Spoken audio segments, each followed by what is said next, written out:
네, 이번 시간에는 일시적 2주택 비과세 특례 네 번째 사례를 살펴보도록 하겠습니다. 사례를 함께 보시죠. 자, 21년 1월에 A주택을 취득한 후 거주하고 계셨네요. A주택은 서울에 있었습니다. 자, 22년 3월에 부산 지점으로 발령이 난 상태네요. 그래서 22년 3월에 B주택, 부산에 있는 B주택을 취득을 하셨습니다. 그리고 두 달 후인 22년 5월에 A주택을 양도하는 상황이시네요. 자, 일시적 2주택 요건에 해당이 되는지 한번 살펴보도록 할까요? 종전주택을 취득을 하고 신규주택 취득이 하려면 최소한 1년 이상 경과를 해야 된다라고 말씀을 드렸죠. 자, 1년은 경과했습니다. 이 상태에서 22년 3월에 이 신규주택을 취득을 하고 3년 내에 종전주택을 취득을 하면, 종전주택을 양도하면 비과세 1세대 1주택으로 봐서 비과세 요건 충족 여부를 따진다라고 했죠. 지금 1년 경과 요건은 충족을 했고 3년 내에 종전주택을 양도하는 요건도 충족을 하셨네요. 자, 이 상황에서 그러면 A주택을 양도할 때 비과세 요건, 즉 2년 이상 보유는 기본적으로 하셔야 되는 거고요. 취득한 당시에 조정대상 지역이었다면 21년도에는 서울은 다 조정대상 지역이었죠. 거주 2년도 하셔야 되는 상황이죠. 그래야지 비과세가 되는 이런 상황인데, 자, 보유 2년이 되는지 확인을 해볼까요? 21년 1월에서 취득을 해서 22년 5월에 양도하는 상황이시기 때문에 보유가 2년이 안 되고 있는 상황이시네요. 마찬가지로 거주도 2년 안 되고 있는 이런 상황이시죠. 일시적 2주택에서 일시적 2주택의 요건을 충족하셨지만 비과세 요건을 충족하지 못하고 있는 이런 상황이신데, 이런 상황에서 지금 이렇게 된 이유가 부득이하게 자기의 근무지가 지방으로 발령이 나는 바람에 지금 이러한 상황이 발생을 한 거죠. 이런 경우에 세법에서 특례를 적용을 해가지고 비과세를 적용을 할 수 있게끔 해주고 있죠. 그 부분에 대해서 이 사례를 통해서 살펴보고자 합니다. 우리가 지난 시간에 세법에서는 1년 이상 거주한 주택을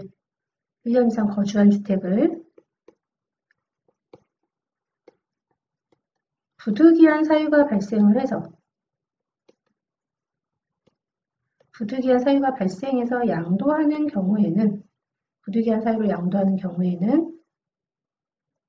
보유 요건이나 거주 요건에 대한 제한이 없다라고 말씀을 드렸죠. 자, 이 부득이한 사유에 우리가 계속 말했던 취약, 그리고 근무상의 형편, 그리고 질병의 요양 같은 것들이 해당이 된다라고 말씀을 드렸습니다. 자, 지금 이 상황에서는 이 근무상 형편에 해당이 되시는 거죠. 지금 근무상 형편으로 인해서 지금 2년 보유, 2년 거주를 못한 상태에서 부득이 양도하는 상황이시고 1년 이상은 거주하신 상태죠. 지금 21년 1월에 취득을 해서 22년 5월이니까 1년 이상 거주 요건은 충족을 하셨습니다. 자, 이 사례에서는 그럼 이 A주택 양도할 때 일시적 2주택 요건을 충족을 하셨고 비과세 요건 관련해서는 보유기간 및 거주기간에 제한이 없는 부득이한 사유에 해당이 되시기 때문에 비과세가 가능하겠습니다. 한 가지 주의할 점은 여기 종전주택에서 1년 이상 반드시 거주했어야 한다는 거죠. 1세대 1주택 그 비과세 판단할 때 우리 거주 요건은 취득 시점의 조정지역인 경우에만 적용이 됐지만 이 특례를 적용을 받으시려면 비조정지역이라 하더라도 반드시 1년 이상 거주한 주택이어야 한다라는 부분까지 이해를 하시면 되겠습니다. 부득이한 사유 관련해서 지금 우리가 지난 시간에 말씀드린 것처럼 최소한 1년이 경과한다면 신규주택을 취득해야 된다라는 이 신규주택 취득 제한 기간에 대한 제한도 받지 않는다라고 말씀을 드렸죠. 부득이한 사유를 좀 자세하게 살펴보면 부득이한 사유가 열거되고 있는 게 총 4가지가 열거되고 있는데요. 첫 번째는 취약입니다.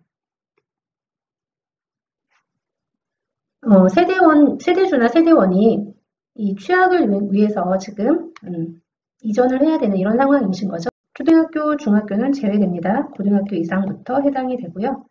이 취약 등의 사유로 인해서 세대원 전부가 해당 지역으로 이주해야 되는 이전, 주거 이전을 하셔야 되는 이런 조건이 있습니다. 네 가지 사례 중에 두 번째는 근무상의 형편이라는 부분이 있었죠. 자, 근무상의 형편이 뭐에 해당이 되냐면 직장이 변경되거나 직장을 그만두고 다른 데 취업을 하시거나 아니면 정근을 가거나 아니면 무직인 상태에서 취업을 하셨는데 그게 지금 살고 있는 주거지가 아닌 거죠. 이런 경우에 근무상의 형편에 해당이 되십니다. 그리고 질병의 요양, 아까 질병 치료나 뭐 요양 이런 부분이 필요하다고 했는데요. 이 부분은 기본적으로 1년 이상의 질병 치료나 요양이 필요한 그런 경우를 얘기를 하고 있습니다. 또 한 가지, 이 네 가지 사유 중에서 또 한 가지는 학교 폭력 관련해가지고 이 피해 학생이 학교 폭력을 당한 이 피해 학생이 학교폭력대책자치위원회에서 피해 학생한테 전학이 필요하다라고 인정하는 경우에 이 피해 학생의 전학, 이런 부득이한 사유에는 피해 학생의 전학이 포함이 되고 있습니다. 부득이한 사유 네 가지, 취약을 위한 경우, 이 초중고를 제외한 고등학교 이상을 얘기하는 거고요. 근무상 형편, 직장이 변경됐거나 정근했거나 아니면 새롭게 취업을 하신 경우, 무직인 상태에서 이런 경우를 얘기를 하고요. 질병 요양은 최소한 1년 이상 치료와 요양이 필요한 이런 경우를 얘기하고 있습니다. 그리고 학교폭력 관련된 부분에서는 가해 학생이 전학 가는 건 해당이 안 되고요. 피해 학생이 전학을 가는데 이때도 학교폭력대책자치위원회에서 전학이 필요하다 인정한 경우에만 부득이한 사유로 보고 있습니다. 자, 우리가 계속 이 보유기간하고 거주기간의 제한을 받지 않는 1세대 1주택 비과세 판단할 때 보유기간 및 거주기간의 제한을 받지 않는 경우들 계속 얘기하고 있죠. 그만큼 중요한 거라서 계속 얘기를 하고 있는데요. 다시 한번 얘기를 해보면 아까 우리가 얘기했던 임대주택을 분양받아서 분양 전환하고 양도하는 경우 이때는 보유 및 거주에 대한 제한이 없다. 이 임차일부터 왜 이렇게 얘기했냐면 구체적으로 보자면 이 분양 전환이 최소 5년 동안 여기 세대원 전부가 거주하고 있어야지 분양을 받을 수 있는 자격이 생기죠. 그래서 임차일부터 이 양도일까지 이 기간이 5년 이상이다라고 요건에 나와 있어요. 임차일부터 취득일이 아니죠. 취득일이 아니고 임차일부터 양도일까지 5년 이상이고 세대원 전원이 거주한 경우에는 세대원 전부가 거주하고 있는 경우에는 보유 및 거주 기간에 대한 제한이 없다라는 부분이고요. 두 번째는 사업인정 고시일 전에 취득한 종전주택이 수용이 되는 경우예요. 자, 종전주택이 수용되는 경우인데 이 종전주택을 취득한 날이 언제냐면 이 수용이랑 관련된 사업인정 고시일 전에 취득한 이 종전주택을 양도하는 경우에는 수용으로 양도하는 경우에는 보유기간이나 거주기간에 대한 제한이 없다라는 부분이고요. 세 번째는 지금 우리가 살펴본 1년 이상 거주한 주택에 부득이한 사유가 발생한 경우 1년 이상 거주한 주택을 부득이한 사유로 양도하는 경우에는 보유기간 및 거주기간에 대한 제한이 없다라는 부분이 있었고요. 그리고 네 번째, 다섯 번째는 해외 출국이랑 관련된 부분인데 해외 이주, 세대 전원이 해외 이주하는 경우이거나 아니면 1년 이상 계속 해외에서 체류해야 되는 이런 취약이나 내지는 근무상의 형편으로 1년 이상 체류해야 되는 경우인데 출국일 현재 1주택만 가지고 있고요. 그리고 2년 내에 해당 주택을 양도하면 비과세 보유기간이나 거주기간에 대한 제한 없이 비과세 해주겠다라는 부분입니다. 보유기간, 거주기간에 제한이 없다라는 부분은 이렇고요. 신규주택 취득이랑 관련된 제한이 없는 건 1번, 2번, 3번이 해당이 된다라는 부분을 말씀을 드렸죠. 자, 여기에서는 좀 더 우리 부득이한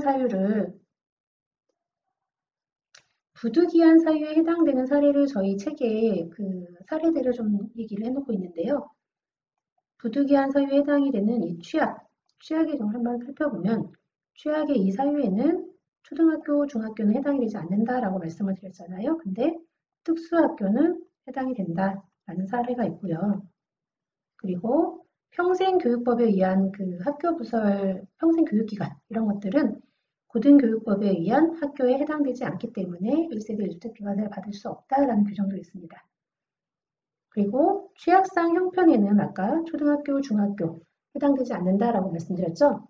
근데 이 부분은 국외 해외 학교에 취약하는 경우에도 동일하게 적용이 된다라는 부분이 있습니다. 그리고 두 번째, 근무랑 관련된 부분을 한번 볼까요? 근무상의 형편이라고 하는 거는 동일한 직장인데 정근을 가는 경우, 이런 경우 해당이 되고요. 아니면 새로운 직장에 취업을 한 경우,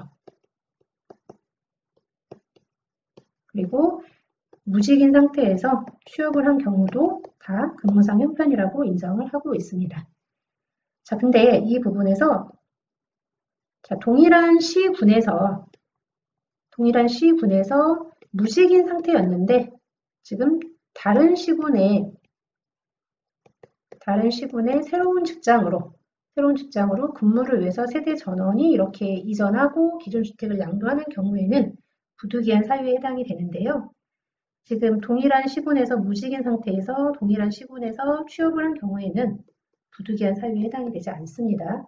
다른 시군으로 세대 전원이 이 취업과 관련해서 이전하는 경우를 얘기하고 있습니다. 질병이랑 관련된 부분에서는 1년 이상의 치료 1년 이상의 치료 또는 요양이 필요하다라고 이렇게 인정을 하고 있는데요. 요 1년 이상의 치료 또는 요양을 위한 부득이한 경우만 말하는 거기 때문에 주거 환경을 이유로 거주 이전이 부득이한 사항이 이렇게 해당이 되려면 지금 현재 주거 환경에서는 질병의 치료나 요양이 불가능하고 새로운 환경에서만 비로소 이 치료나 요양이 가능한 이런 특별한 사정이 있어야 한다는 거죠. 예를 들면 내가 심신의 안정을 위해서 물 좋고 공기 좋은 곳으로 가서 요양을 하겠다 이런 건 안 된다는 거죠.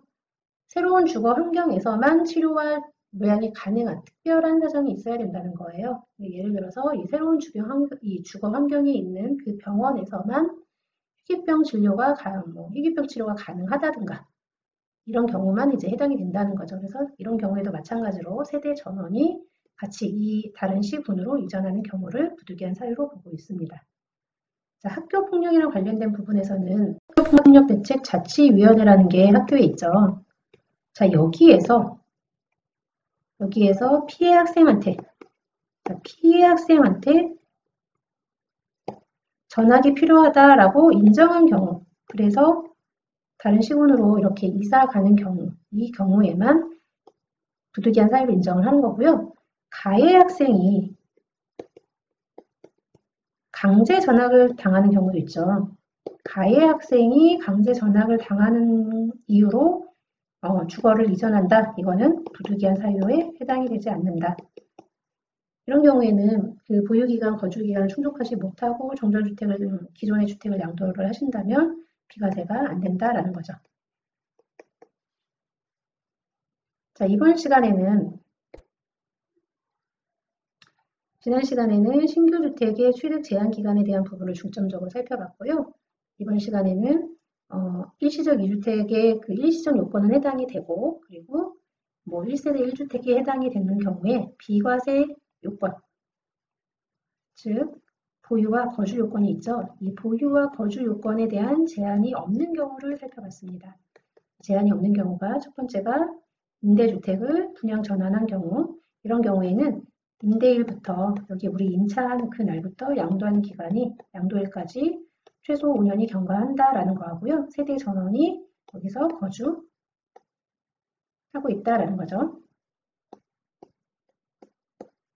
자, 두 번째는 종전주택이 수용이 되는데 이 수용된 이 종전주택이 사업인정 고시일 전에 취득을 했다라는 것. 이런 경우에는 보유 및 거주기간에 대한 제한도 없고요. 그리고 신규주택 취득에 대한 제한도 없다. 그리고 세 번째는 오늘 살펴본 1년 이상 거주한 주택을 부득이한 사유로 양도하는 경우인데 이 부득이한 사유에는 취약, 근무상 형편, 그리고 질병의 요양, 그리고 아까 말씀드린 학교폭력 피해 학생 관련된 전학 이런 부분들이 있었고요.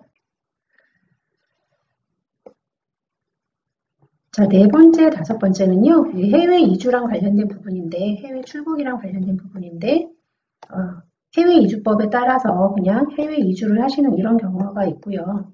1년 이상 해외에 체류해야 되는 이런 경우가 발생하고 있었죠. 해외 체류의 사유는 취약이라든가 아니면 근무상 형편 이런 경우에 1년 이상 해외 체류를 해야 되는 이런 상황이 발생을 했을 때는 출국일 현재 1주택을 보유를 하고 있고 이거를 2년 내, 출국일로부터 2년 내 양도를 하면 보유기간이나 거주기간에 대한 제한 없이 비과세 가능하다라는 부분 이렇게 네 가지가 있고요. 이 중에 이 세 가지는 신규 주택 취득에 대한 제한도 없다라는 부분 이렇게 살펴봤고요.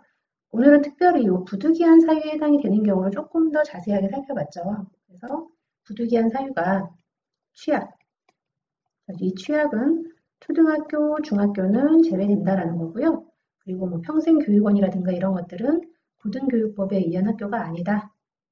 라는 부분. 그리고 이 초등학교, 중학교는 안 된다라고 했는데 이 초등학교, 중학교의 판단은 해외에 있는 학교도 마찬가지다.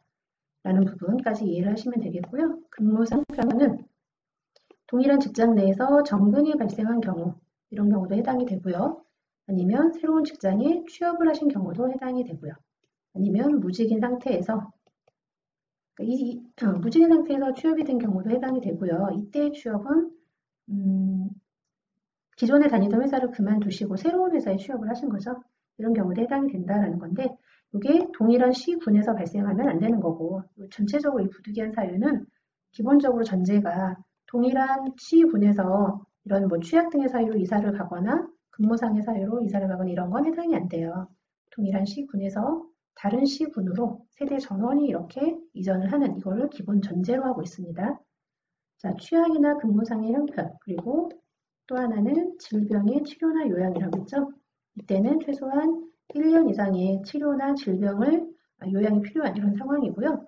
반드시 새로 이전한 곳에서 그 곳에서만 치료나 요양이 가능한 이런 경우에만 부득이한 사유로 보겠다라는 거죠. 내가 예를 들어서 혈압이 높아가지고 그 조용하고 이런 곳에 가서 요양을 해야 되겠다 이런 건 해당이 안 된다는 거죠. 자, 네 번째는 이 부득이한 사유 네 번째는 그 학교폭력, 학폭이랑 관련해가지고 피해 학생의 전학이 필요하다라고 인정받은 경우예요. 이런 경우에는 부득이한 사유로 보겠다라는 건데 가해 학생이 강제 전학하는 경우에는 부득이한 사유에 해당이 되지 않기 때문에 이런 경우에는 1세대 1주택 비과세 여부를 판단할 때 반드시 보유기간과 거주기간 요건을 충족하셔야 한다라는 부분까지 말씀드렸습니다. 네, 감사합니다.